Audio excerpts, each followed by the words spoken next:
Buonasera e ben ritrovati con l'informazione flash di New Sicilia. Vediamo insieme le notizie più rilevanti del pomeriggio. In apertura la cerimonia stamani in Viale Campania a Palermo per ricordare Mario Francese, il cronista di giudiziaria del Giornale di Sicilia, assassinato dalla mafia 46 anni fa mentre rientrava a casa. I giornalisti che fanno bene il loro lavoro vengono minacciati da quella mafia che oggi non sembra più tanto visibile ma che in realtà è presente. Queste le parole del figlio Giulio. La cronaca con un incidente sulla pista di go-kart Santa Venera di Santa Maria degli Ammalati. Siamo ad Acireale, coinvolto un uomo di 36 anni finito fuori pista durante una corsa, trasportato al Cannizzaro di Catania con diversi traumi. Ennesimo tentativo di furto nella farmacia dell'ospedale di Piazza Armerina e manette 5 uomini del catanese arrestati anche per resistenza a pubblico ufficiale.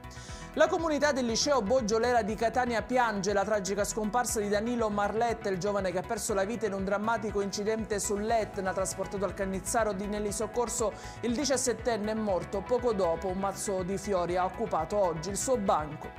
È in chiusura il meteo, da domani possibili piogge potrebbero guastare il bel tempo di questi giorni in Sicilia, precipitazioni potrebbero interessare le province dell'isola, eccetto Ragusa e Siracusa, temperature in calo. Ed è tutto per questa edizione. Io vi ricordo come sempre che i dettagli su queste notizie li trovate sul nostro sito www.newsicilia.it e sui nostri canali social. Grazie per averci seguito, vi ricordo l'appuntamento di domani alle 13:30 con nuovi aggiornamenti. Arrivederci e buona serata.